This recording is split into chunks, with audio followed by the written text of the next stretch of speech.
Hello, sports fans, and welcome to Scott Sports 101, Thursday Night Football postgame show. Lamar Jackson uh, hurt ankle and lost one of his top targets to a more severe injury. At least Baltimore's star quarterback was able to keep playing. The Cincinnati Bengals weren't so lucky. Jackson threw two touchdown passes in the second quarter, one of which came thanks to a fortuitous uh, Karam, and the Ravens beat Cincinnati 34 to 20 Thursday night after the Bengals lost Joe Burrow to a wrist injury, and he is out for the rest of the season. I'll get to that in just a moment. Uh, the AFC North inning Ravens, who are now 8-3 on the season, completed a head-to-head sweep of Cincinnati, who fell to 5-5 and moved to 2.5 games ahead of last place of the last place Bengals. Of the last place Bengals. Both teams came out of the game with significant health concerns. Burrow left in the second quarter after throwing a touchdown pass and wasn't able to return. Baltimore tight end Mark Andrews is expected to miss the rest of the season after hurting an ankle. That's very tough because that's my boy, Jackson said. That's like my receiver one sometimes. Ravens coach John Harbaugh announced after the game that Andrews' injury appears to be a season-ending.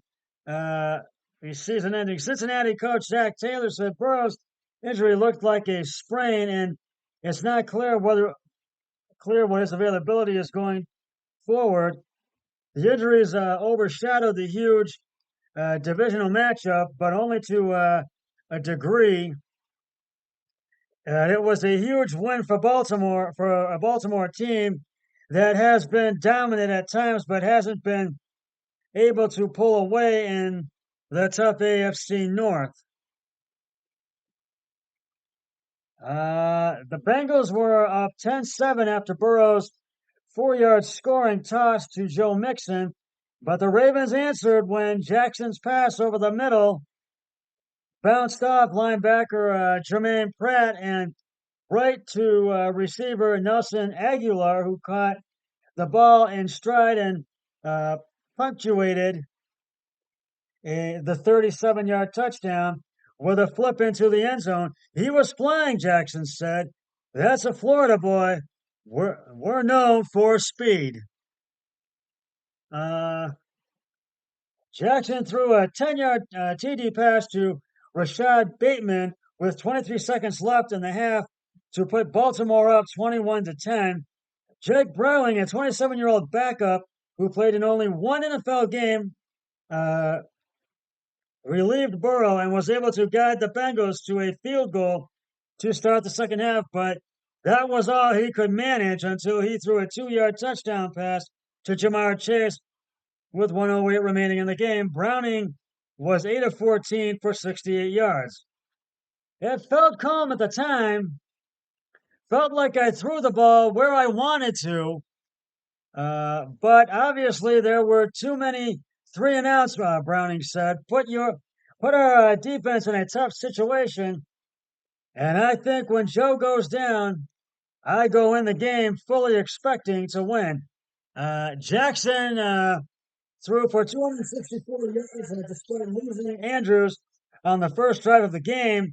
Gus Edwards bookended Baltimore's day offensively with a 3-yard touchdown with 3-yard touchdown runs.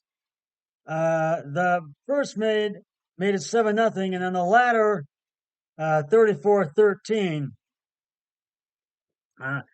Cincinnati won the division the past 2 years when late season injuries kept Jackson off the field for the Ravens. This year, Jackson has been able to stay available. He went into the tent after hurting his ankle in the first quarter Thursday, but remained in the game. And Baltimore's AFC North rivals are the ones dealing with health issues at quarterback. And Cleveland, which won at Baltimore last weekend to pull within a half game of first place, lost Deshaun Watson for the season with a fractured shoulder. Now Burrow is dealing with another injury, and he faces cap trouble. He faced cap trouble earlier this season. He's out for the season, and I'll explain more of that in just a moment. Uh, the Ravens had 5 sacks, increasing their league leading total to 44.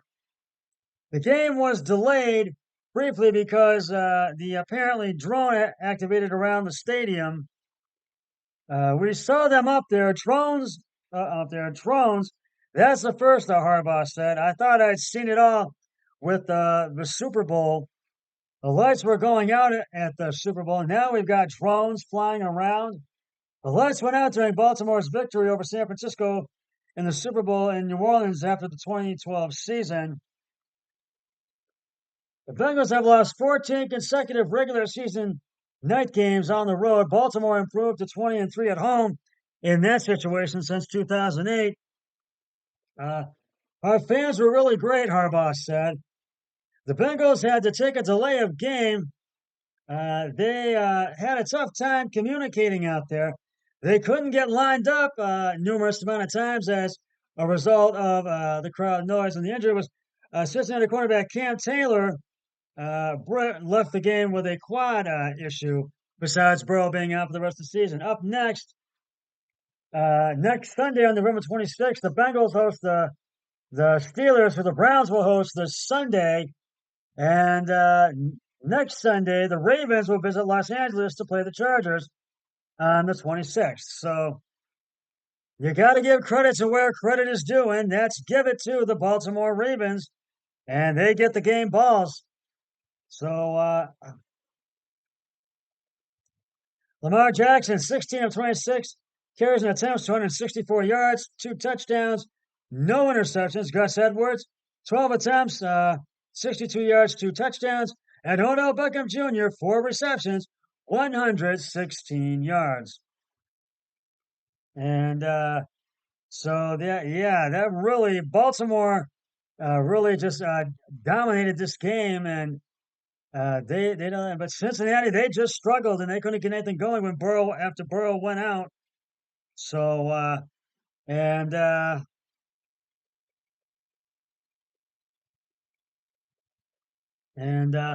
I do have some news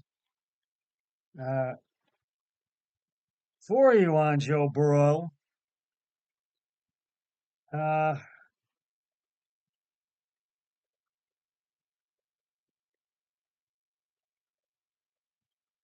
Joe Burrow's season is over. An MRI showed the Cincinnati Bengals quarterback suffered a torn ligament in his right wrist in Thursday's loss to the Baltimore Ravens. The team determined the issue an acute injury, that likely occurred in the second quarter. On the next play, Burrow threw a 4-yard touchdown pass in what will likely be his final throw of 2023. It's tough, Burrow said Friday afternoon. You worked so hard for seasons, and moments like these, whenever you get hurt, it ends early. It's tough to handle. That's part of the game. Burrow said he landed on the wrist after he was hit by Ravens defensive end Jadeveon Clowney on a 9-yard play in Baltimore's red zone. On the next play, Burrow went down in pain after after fearing the touchdown pass to Mixon. I felt a pop in the middle of the throw. Burrow said, I tried to give it a go, but couldn't get it done. After he initially suspected it was a severe injury, he received confirmation Friday morning. Jake Browning, the team's backup quarterback, who finished the game in Burrow's absence, will be the starter for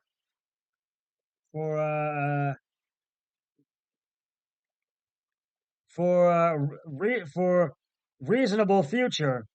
On Friday, Bengals coach Zach Taylor said the initial information shows that Players who suffer this type of injury are able to make a full recovery. However, Taylor did not, and have an immediate timeline on when Burrow would have surgery or when he could return. Taylor and Burrow said they are still gathering more information about the injury.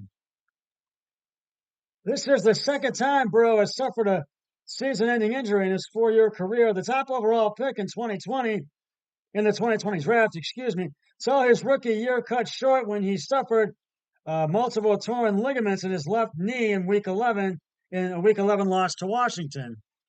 Taylor said it was unfortunate to see a player such as Burrow, who works especially hard to make sure he's as healthy as possible to be on the field, have another season end prematurely.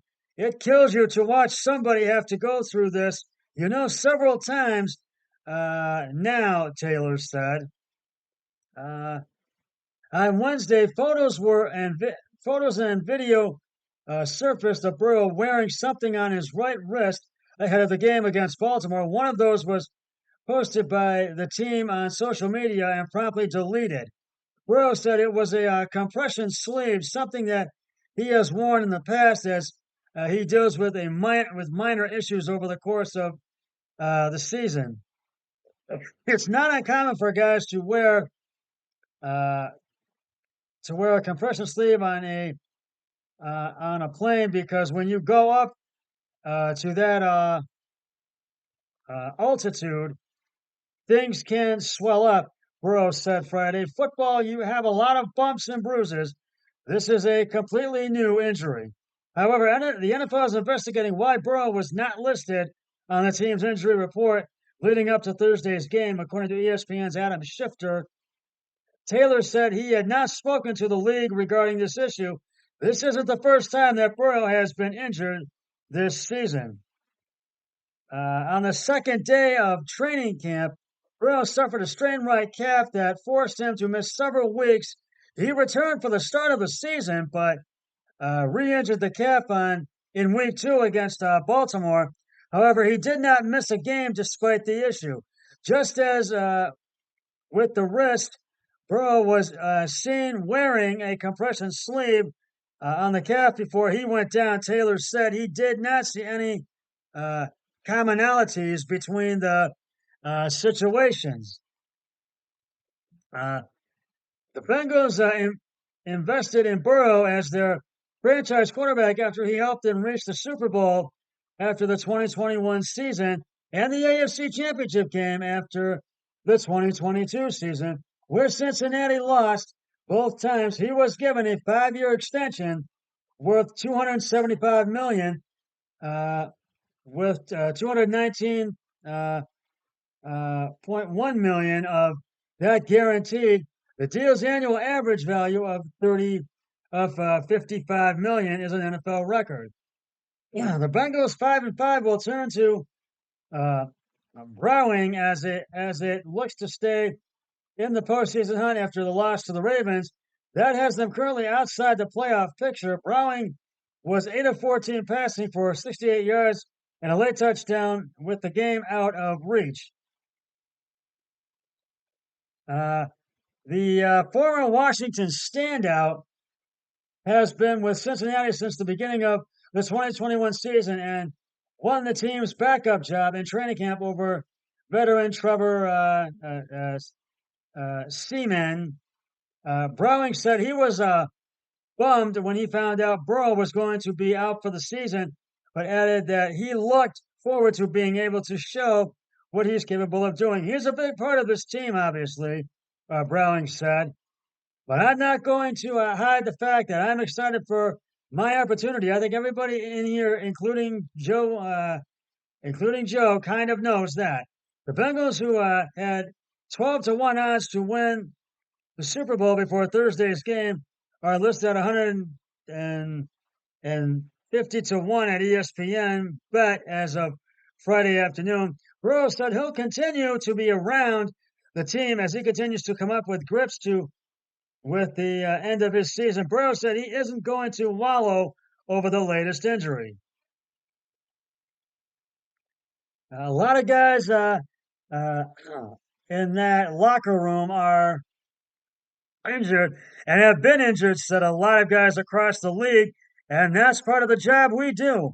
It's expected. It's not going to be the last time something like this happens in my career, too. That's just a part of it. and right now, Deshaun Watson is also out for the rest of the season with an injury. He's got to have surgery on his right throwing shoulder, where he injured his calf, and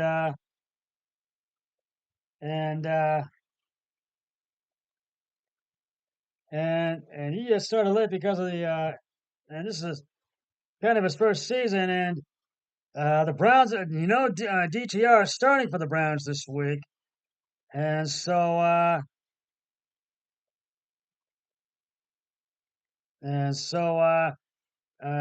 we'll see what happens with the Browns if they can beat. Hopefully, they can beat Pittsburgh on Sunday,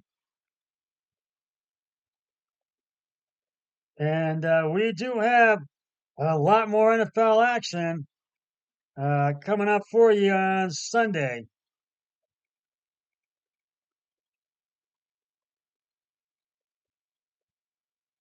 And I'm going to get to that right now.